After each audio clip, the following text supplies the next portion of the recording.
Nation. Alexandre Delval, il a invoqué la géopolitique. Alors justement, en matière de géopolitique, nous on parle beaucoup de représentation géopolitique, c'est-à-dire ce qui galvanise les troupes, les visions du monde de part et d'autre. Et vous avez à juste titre évoqué les représentations, les mythes des Serbes. La Grande Serbie, j'ai entendu parler 3 ou 4 fois ici, je crois d'autres bouches ou d'autres bouches, de la Grande Serbie.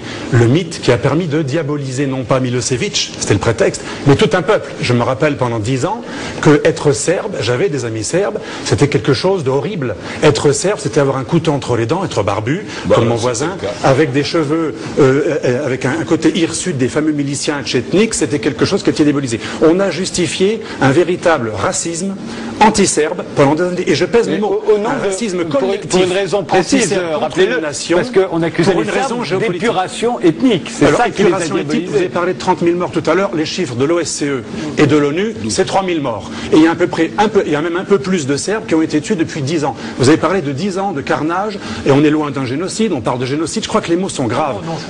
Messieurs, je m'excuse, je vous ai laissé parler. Claude Lanzmann a eu raison pendant la guerre du Kosovo de s'indigner lorsque BHL parlait de génocide. On parlait, je me rappelle, dans Le Monde, 250 000 Albanais liquidés. C'est juste à peu près 100 fois moins, ou 10 fois moins. On est à peu près entre 2 000 et 3 000 morts. Je pense qu'il faut garder raison. Il n'y a pas eu de génocide au Kosovo. Il y a eu pendant aussi, vous parlez aussi de la réaction légitime. Alors, ce qui me choque dans ce plateau, c'est qu'on justifie des réactions de gens qui ont trucidé des femmes, des enfants et des innocents. Rien ne justifie. Vous extrapolez à partir rien de ne ce que j'ai dit. justifie. J'ai essayé d'expliquer une logique. Rien ne justifie. Je disais simplement que l'intervention de 1999 de la j'ai été courtois. Vous parlez tous les deux en même temps, vous n'entendez plus. Terminez, Alexandre. C'est l'aboutissement de quelque chose. Je crois avoir si vous n'avez pas de vision dialectique des choses, je suis désolé, vous n'arriverez pas à comprendre. Je ne suis pas professeur à Sciences Po comme vous. Je crois être courtois en vous écoutant. Je rappelle juste des faits précis. Mais il y a des choses qui ne sont pas laissées passer. S'il vous plaît. L'UCK est une organisation terroriste classée dans tous les mouvements terroristes par les Occidentaux, les Serbes, les Américains, jusqu'en 1998. Mais la doctrine Clinton avait besoin de troupes au sol. À l'époque, on n'était pas dans le non-zéro mort, on était dans le zéro mort. Alors, tout à coup, les terroristes qui étaient liés à la mafia la plus terrible du monde, je m'excuse de le rappeler, quitte à être menacé après par Internet ou physiquement par des mafieux, mais c'est pas grave. Je suis d'origine sicilienne, donc j'ai un point commun avec les Albanais. On a aussi un problème mafieux, dont les premières victimes sont le peuple. Et donc ce n'est pas contre les Albanais ce que je dis, mais il y a une pègre parmi la pire du monde. D'ailleurs, on est presque jaloux. En Italie, les Albanais sont en train de concurrencer les Siciliens et les Calabrés. La mafia albanaise, surtout du Kosovo, est ce qu'il y a de pire au monde. 80% du trafic de l'héroïne passe par l'État du Kosovo. Ce qui se passe en ce moment, qui est très grave, c'est le contraire des valeurs de l'Europe. L'Europe est en train d'avaliser la naissance d'un État mafieux, je pèse mes mots, dirigé par des gens liés à la mafia internationale de l'héroïne. Lisez le livre de l'expert de criminologie Xavier Hofer, qui a parfaitement montré tout cela. Il n'y a pas eu de démenti. On sait des choses que l'OSCE démontre. C'est des choses que le responsable, le médiateur de l'ONU au Kosovo a démontré. Est-ce que vous savez qu'au Kosovo, il y a eu 5000 plaintes ces dernières dizaines d'années? Aucune n'a été suivie des faits. Des gens qui sont tués, des maisons qui sont volées. Il faut savoir que depuis 10 ans, vous avez parlé des 10 ans des malheurs des Albanais. Eh bien, depuis 10 ans, les Serbes souffrent. C'est un calvaire dans le berceau historique. La Jérusalem des Serbes, comme on dit. Le berceau de leur nation, sous prétexte qu'il y a eu une excroissance, il y a eu une expansion démographique que l'on doit, bien entendu, tout à fait accepter, des Albanais. Eh bien, on veut livrer un État à des organisations mafieuses qui ont en plus vaincu vos amis. Rugova ou Verton-sur-Oy, les Albanais, je dirais raisonnables, ont été liquidés.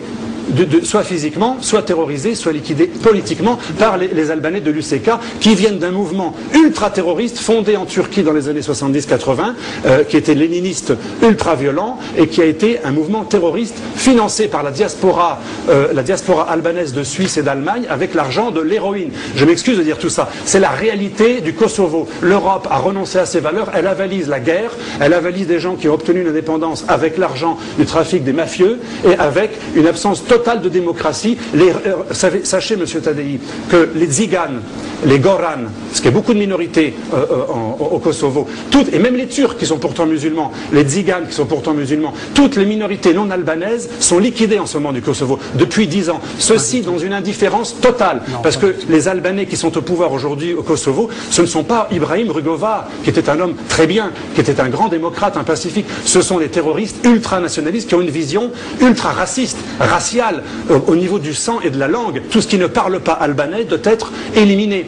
Alors je m'excuse d'être indigné, mais c'est important aussi de montrer au niveau des mythes. Vous parlez du mythe très vrai, du mythe de la Grande Serbie. Vous savez, il est devenu qu'un mythe de parole. Eh bien, peut-être que les Serbes vous choquent par leurs mots, par leurs emphases, mais l'emphase impuissante de celui qui a perdu. Par contre, les Albanais de l'UCK sont en train de réaliser le rêve de la grande Albanie. Ils revendiquent une partie de la Grèce, une partie de la Macédoine, une partie du Monténégro, et ils viennent d'avoir le Kosovo. Vous dénoncez le mythe de la Grande Serbie au moment même où l'UCK réalise victorieusement le mythe de la Grande Albanie. Et un mythe raciste et en plus terroriste, violent, qui, je le répète, il faut le dire. J'ai un rapport que vous a remis M. Alexis Troud, un rapport du Parlement européen, qui détaille, en questionnant les gens de l'OSCE, de l'ONU, de la MINUC, de l'ACFOR, c'est pas moi ou un Serbe qui serait accusé, vous savez, quand on est Serbe, on est mal vu. Non, ce sont des gens qui sont les gouverneurs du protectorat actuel du Kosovo, voulu par l'ONU. Ils reconnaissent eux-mêmes. Kouchner, j'ai rencontré une fois Kouchner dans une organisation, à l'UPJF, qui reconnaissait lui-même que, effectivement, on n'avait pas pu empêcher la purification ethnique des minorités non albanaises au Kosovo. Donc c'est quelque chose de très pesé, ce que je dis. Et je pense qu'il convient aussi de s'indigner de ces 10 années de persécution des Serbes au Kosovo. Écoutez, parce que là, c'est une caricature quand même risible. Fondée sur des documents de l'ONU, tout simplement.